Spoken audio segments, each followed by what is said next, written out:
What's going on, man? Hey Zach, how are you today? I'm doing good, buddy. What's shaking, man? Hey, not too much. Just glad to speak with you again. Always a pleasure. I see you guys are on tour right now. Is that correct? Just got we just got off the road. We're getting ready to go to South America. Wow, incredible touring schedule you have, and I know you've been really busy with Zach Sabbath as well. You have the Pride and Glory reissue that's coming out right now. Obviously, very exciting for the fans. I'm curious, what was your inspiration exactly for reissuing this project right now? Well, I mean, obviously, it's 25-year anniversary, so which is pretty mind blowing. I mean, consider I can't believe I don't know where the time went, you know. So, but yeah, so that's pretty much about because it was just like, oh, it's going to be 25 years coming up. I was like, you got to be kidding me, man. 25, So I mean, even down to the whole Ozzy thing. I mean, being with the Boss. I mean, 1988 was when the first album came out. That's 31 years ago. It's just like nuts. But anyways, yeah. So that's pretty much how the P&G thing came about. But so we stuck some bonus footage on there, and it was definitely pretty interesting listening this back to some of the stuff because some of it I haven't listened to since we recorded it. I can imagine. And given that factor, was there anything that sort of came up for you in terms of memories from that period of time? Yeah, I mean, we just had an absolute blast making that record. So it was different than us doing like a normal Ozzy record. I mean, with Black Label, it's more in the construction, a great drum track, and then the bass and the guitar are more or less scratch tracks. And then we'll go in and just start uh, building it like a house, because the foundation is the drums, and then after that, you just start putting everything, up around the house, the actual uh, framing, and then you put the roof on the thing, and then you put the siding, and then you put it all together.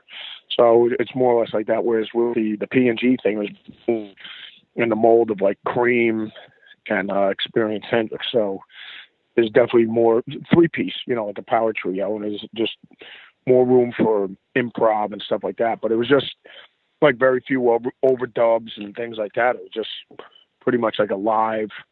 I mean, we even used a click track. I mean, it was just like we just played the songs and that was it. So if the songs moved a bit, if they sped up or slowed down, it didn't matter. So and we just the band would perform, and pretty much that was the take, and then I go in and sing the vocal. So which is way different than doing from doing No Rest for the Wicked and No More Tears. But so it was definitely a different experience altogether. Yeah. Was that challenging for you making that transition in the studio? No, I think it's like anything. I mean, you surround yourself with people that know what they're doing. With other great musicians, everybody's fine. I mean, like the when we had the string section, we had Paul Buckmaster who did John's string section stuff, Bad Man Across the Water, all that stuff. So, I mean, that was definitely a thrill and an honor seeing Paul Buckmaster in there doing it, because being such a huge Elton John fan.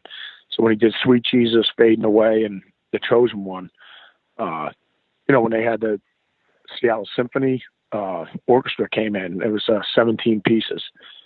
And when they came in, like, I don't even know if they ever heard the songs before. I mean, the sheet music was there for them.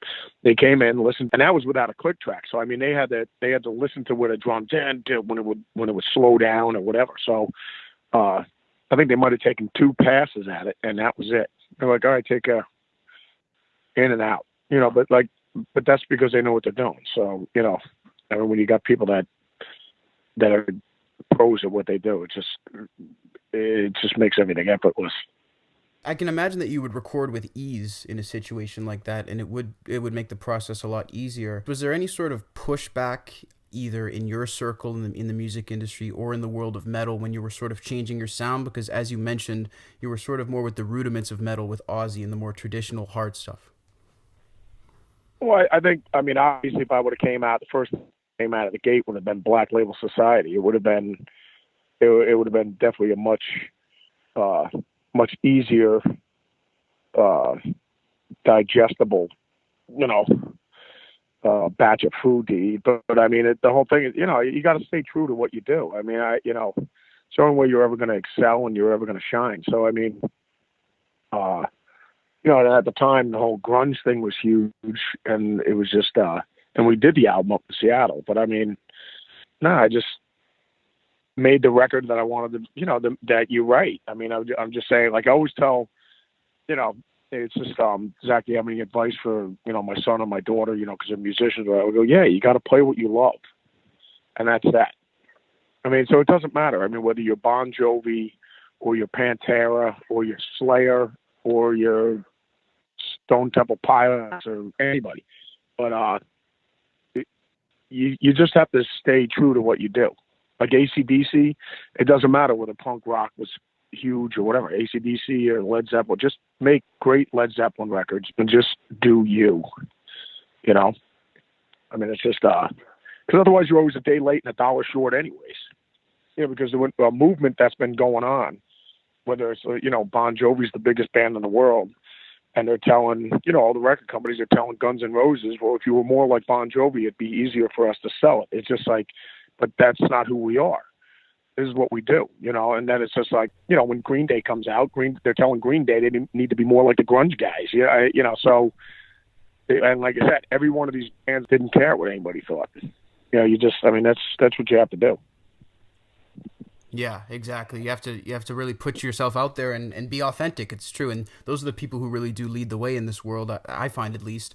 Switching gears a little bit to rock and roll and current events, they just announced the nominees for the Rock and Roll Hall of Fame coming up here. I was just curious if you had any thoughts on that or the Hall of Fame in general.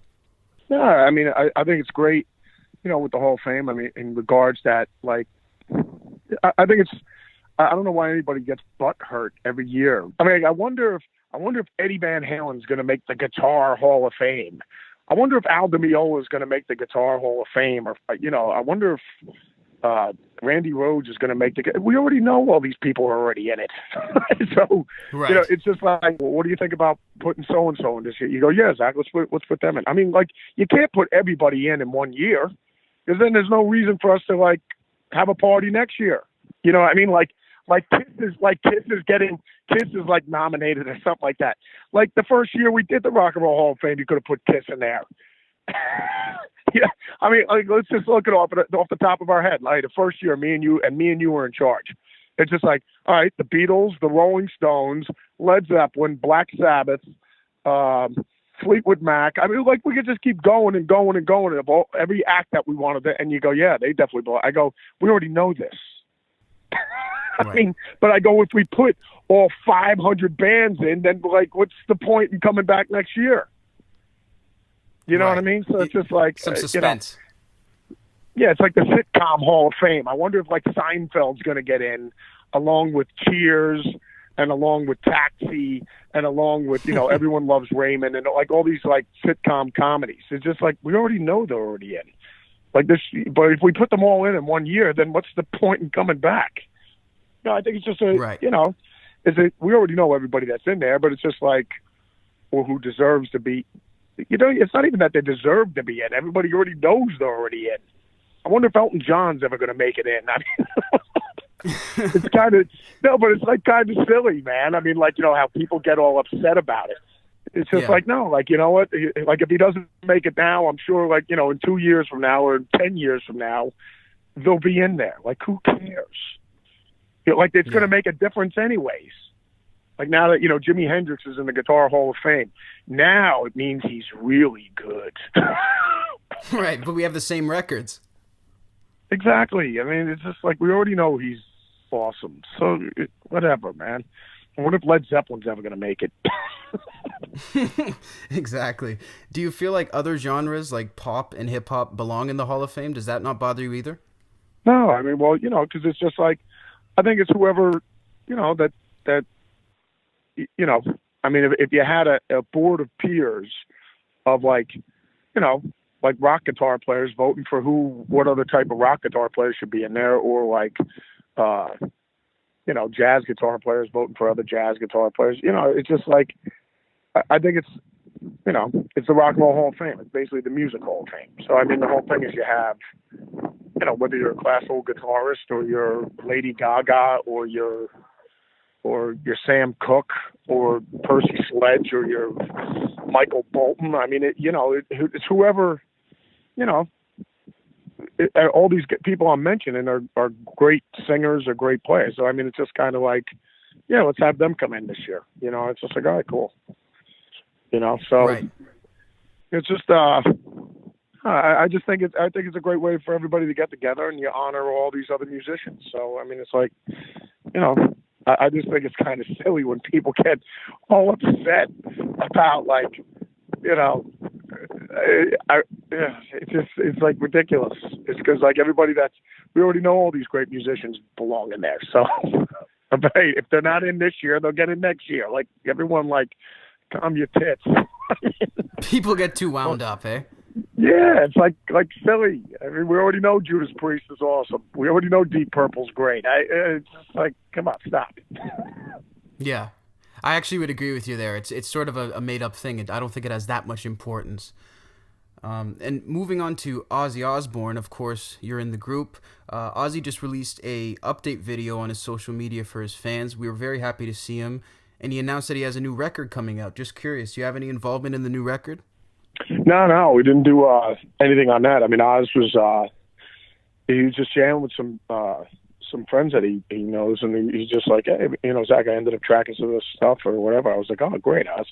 I mean, that Post Malone thing I heard was awesome. Post came down to a Black Label show about maybe, I don't know, almost half a year ago or something like that, for the Ozzy thing. But he just came down and he was like, hey, Zakk, what's happening? But really cool guy and everything like that. So, but no, when I heard the track, Ozzy sounds great on it, man. So, but no, I didn't have nothing to do with the stuff that Oz just recorded. Do you feel like most people would expect you to be on it? But yeah, I mean, the whole thing is we could always get together and record another thing, So it's all good, man. Right, definitely. And in terms of the upcoming tours, have you spoken with Ozzy recently about that? And if so, is there any update you can give us on that? Well, yeah, I just saw Ozzy the other day. It was at my daughter's wedding. So, he's just, I guess, he's still doing his rehab and he's doing everything like that. So, obviously, we were going to do these shows right now, but the doctor was like, no, you're not ready to get out there and do it. It's no different than playing sports. I mean, if you're not ready to pitch, there's no sense in jeopardizing you making the injury even worse. You know what I mean? Until you're good to go, then I'll stick you back out on the mound. Right. And it almost seems like many artists would just go out anyway, even if they weren't in tip-top shape. And I really respect that about Ozzy, actually. Yeah, I mean, like, what's the big deal? I mean, when he's ready to, I don't think it's gonna hurt the fact that, like, no one's gonna show up when he decides right. to, that he's ready to go. And it's just like, don't worry about it. When you're good and ready, then we'll go do it, and then everybody will still be there. Yeah, the arenas will be full. That's very true. How has you and Ozzy's relationship formed over the years? Do you guys still have that sort of, because from an outside perspective, it always sort of seemed like he took you under his wing as almost a little brother of sorts, because you were rather young when you joined the group. Yeah, but I mean, like, Oz, like, I always said I had, like, the two guys I could always ask for advice would be like my dad, and Ozzy would be like an older brother, because it just, even with our kids, our oldest son and to our little guy is like, there's like a 20-year gap in there. So yeah, it's kind of, that's how my relationship is with Oz. It's like an older brother. So, I mean, the whole thing is, I've always just said it's like a miracle any work ever gets done. Just because all you got to do is be around him for like 5 minutes, you'll be on the floor crying, laughing. Just him making fun of himself and taking a piss out of himself and everything else that's going on, whether it's current events or anything you're talking about. He'll always find a way to just either completely take the piss out of it and destroy it. So, like I said, I always said it's a miracle any work ever gets done. Did you ever picture a day that you guys would both be sober? No, I guess not. I mean, that's kind of weird. But I mean, yeah, because I just figured, I figured I'd be drinking well into my 70s. 80s. So, you know, it was just like, yeah, I enjoy having a cocktail, but blood clots came around and just were like, nah, I think we'll be closing the pub right about now. Right. You know, but my buddies were like, oh, well, look at it this way. We lost a drinking partner, but we gained a designated driver. Asshole, we'll be at the pub. Pick us up in about 6 hours. Right. So now you're the BLS chauffeur. Yeah, I'm the Uber driver for all my drunk friends. The bus of doom. I like that. I got to jump on there. That's funny. And speaking of the team, I actually heard something because I was at the Zach Sabbath show recently, and I was catching up with Don Jameson, and he was telling me that your security guys have been with you since the very beginning. I'm just curious, is that important to you to have people from the very beginning surrounding you up until now? No, I think, you know, you just have, you know, good people in your life. I mean, obviously, there's some other people that, you know, it's just like anything in life. You know, certain people come in your life and then certain people go. You know what I mean? But for whatever reasons. But I mean, whether they're good or bad. You know what I mean? But no, just, you know, I've been truly blessed though. I mean, when I look at all the circle of people that I roll with. So, but yeah, it's just, you know. There have been some people that have obviously been here since the beginning, so it's awesome. Yeah, that's really good to have that foundation. And you have your signature move at each and every show, or at least most shows, where you jump out into the crowd and you really give us a great opportunity to see you play up close and personal in the audience. I'm just curious, has there been any close calls with fans sort of overstepping their bounds there, or are people generally respectful of your space? No, everybody's always cool, man. So, you know, I mean, like I said, Black Label's like one giant extended family. So, I mean, the whole thing is, no, everybody's always cool. But, you know, got to go out there and do the drink orders, you know, now that there's all downloading and everything like that. So you got to make some extra tip money on the side. So it's all good. Yeah, not bad for the bar, right? I like that. Quick question from a listener. He says, would you ever consider doing another Pride and Glory album? That's from Matt Shelton. Yeah, you never say never. I mean, you know, 'cause I'm still buddies with James and Brian and all the guys and stuff like that. And JD, who also was in JD was in P&G as well. So, yeah, I mean, there's always a possibility that we could do it, you know. So, without a doubt. Nice. Jaina Rees says, musically, who is your biggest non-metal influence or inspiration? Non-metal? Well, I mean, like, I really listen to everything. I mean, I'll listen to everything from Black Sabbath to, you know, when I'm listening to all my classic rock stuff that I love, whether it's Sabbath and Zeppelin and Bad Company and the Allmans, Elton John, Skynyrd, everything like that. And then I'll listen to, you know, everything from New Wave. You know, like any of the, like when you listen on the radio, like New Wave Essentials, everything from like Flock of Seagulls, they'll play to Squeeze, then it'll play Devo, and it'll play everything like that. And then I'll listen to Yacht Rock Essentials when I'm just chilling out, you know, or even when we're in the sub. Well, I put that on in the sub, you know, like Yacht Rock, because everybody knows, you've heard the songs a million times, but we always have, like, you know, guess the artist. $5, whoever gets the artist, you know what I mean? And they got to name the artist, and then, you know, they might be able to get the song, but it's like, we'll name the artist though. You know what I mean? Or what band this was, you know? So that's always a good time. But I mean, no, I really listen to everything. And then, you know, I mean, obviously being that I'm a guitar player, I'll listen to like probably guys that I would have never listened to if I didn't play guitar. Like Pat Martino is a legendary jazz guitar player, or Joe Pass, Al Di Meola, and John McLaughlin, Paco de Lucia, and stuff like that. But usually, I mean, I'll listen to everything though, man.